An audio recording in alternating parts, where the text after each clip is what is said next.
بسم الله الرحمن الرحيم ياسين والقرآن الحكيم إنك لمن المرسلين على صراط مستقيم تنزيل العزيز الرحيم لتنذر قوما ما أنذر آباؤهم فهم غافلون لقد حق القول على أكثرهم فهم لا يؤمنون إنا جعلنا في أعناقهم أغلالا فهي إلى الأذقان فهم مقمحون وجعلنا من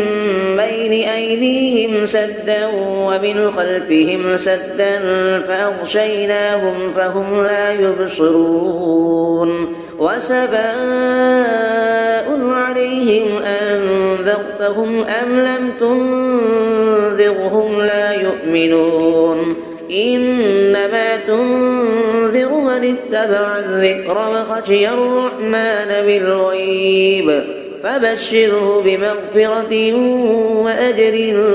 كريم إنا نحن نحيي الموتى ونكتب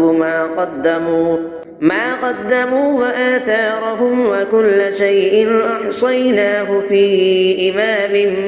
مبين واضرب لهم مثلا أصحاب القرية إذ جاءها المرسلون إذ أرسلنا إليهم اثنين فكذبوهما فعززنا بثالث فقالوا إنا إليكم مرسلون قالوا ما أنتم إلا بشر مثلنا وما أنزل الرحمن من شيء إن أنتم إلا تكذبون قالوا ربنا يعلم إنا إليكم لمرسلون وما علينا إلا البلاغ المبين قالوا إنا تطيرنا بكم لئن لم تنتهوا لنرجمنكم وليمسنكم منا عذاب أليم قالوا طائركم معكم أئن ذكرتم بل أنتم قوم مسرفون وجاء من أقصى المدينة رجل يسعى قال يا قوم اتبعوا المرسلين اتبعوا من لا يسألكم أجرا وهم مهتدون وما لي لا أعبد الذي فطرني وإليه ترجعون أأتخذ من دونه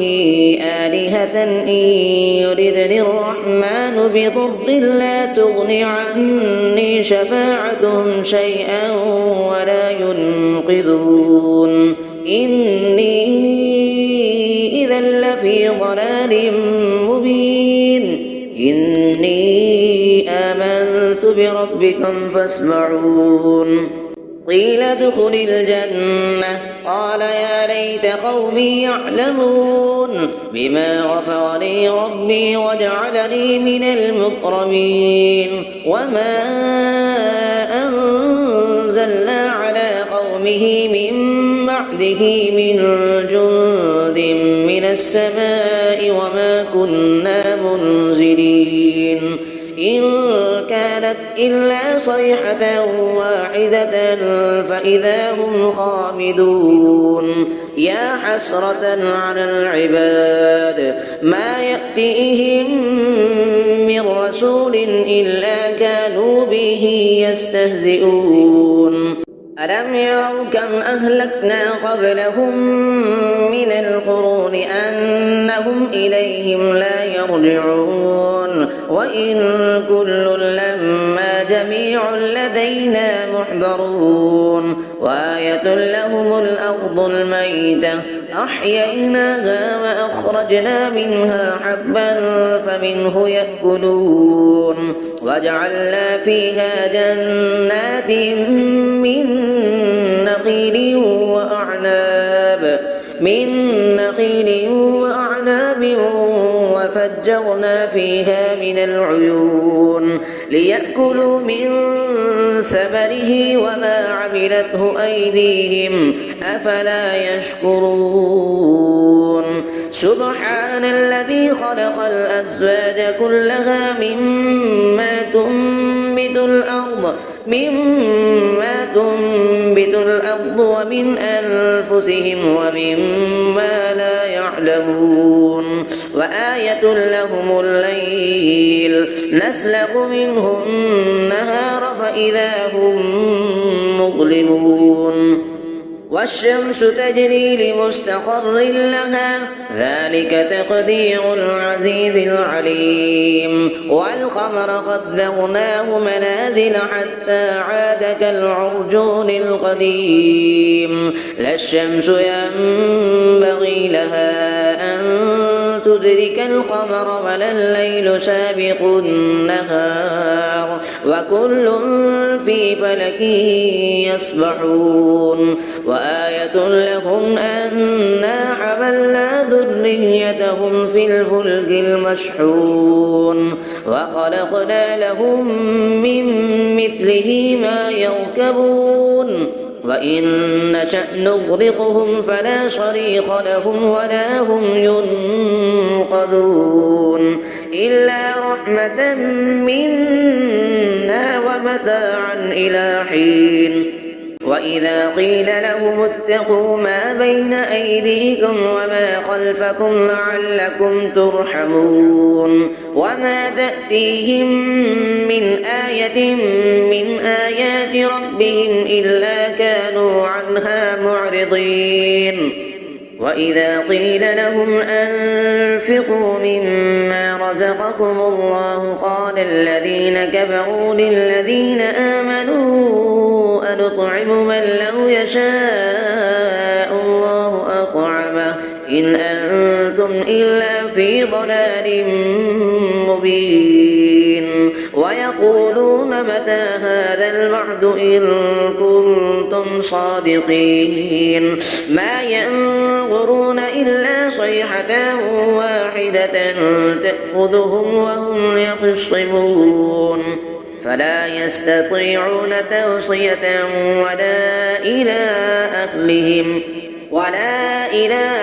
أهلهم يرجعون ونفخ في الصور فإذا هم من الأجداث إلى ربهم ينسلون قالوا يا ويلنا من بعثنا من مرقدنا هذا ما بعد الرحمن وصدق المرسلون إن كانت إلا صيحة واحدة فإذا هم جميع لدينا محضرون فاليوم لا تظلم نفس شيئا ولا تجزون إلا ما كنتم تعملون إن أصحاب الجنة اليوم في شغل فاكهون هم وأزواجهم في ظلال على الأرائك متكئون لهم فيها فاكهة ولهم ما يدعون سلام قولا من رب رحيم وامتازوا اليوم أيها المجرمون ألم أعهد إليكم يا بني آدم ألا تعبدوا الشيطان إنه لكم عدو مبين وأن اعبدوني هذا صراط مستقيم ولقد أضل منكم جبلا كثيرا أفلم تكونوا تعقلون هذه جهنم التي كنتم توعدون اصلوها اليوم بما كنتم تكفرون اليوم نختم على أفواههم وتكلمنا أيديهم وتشهد أرجلهم بما كانوا يكسبون ولو نشاء لطمسنا على أعينهم فاستبقوا الصراط فأنى يبصرون ولو نشاء لمسخناهم على مكانتهم فما استطاعوا مضيا ولا يرجعون ومن نعمره ننكسه في الخلق أفلا يعقلون وما علمناه الشعر وما ينبغي له إن هو إلا ذكر وقرآن مبين لينذر من كان حيا ويحق القول على الكافرين أفلم يروا أنا خلقنا لهم مما عملت أيدينا أنعاما فهم لها مالكون وذللناها لهم فمنها ركوبهم ومنها يأكلون ولهم فيها منافع ومشارب أفلا يشكرون واتخذوا من دون الله آلهة لعلهم ينصرون لا يستطيعون نصرهم وهم لهم جند محضرون فلا يحزنك قولهم إنا نعلم ما يسرون وما يعلنون أفلم ير الإنسان أنا خلقناه من نطفة فإذا هو خصيم مبين فضرب لنا مثلا ونسي خلقه قال من يحيي العظام وهي رميم قل يحييها الذي أنشأها أول مرة وهو بكل خلق عليم الذي جعل لكم من الشجر الأخضر نارا فإذا أنتم منه توقدون أفليس الذي خلق السماوات والأرض بقادر على أن يخلق مثلهم بلى وهو الخلاق العليم إنما أمره إذا أراد شيئا أن يقول له كن فيكون فسبحان الذي بيده ملكوت كل شيء وإليه ترجعون صدق الله العظيم.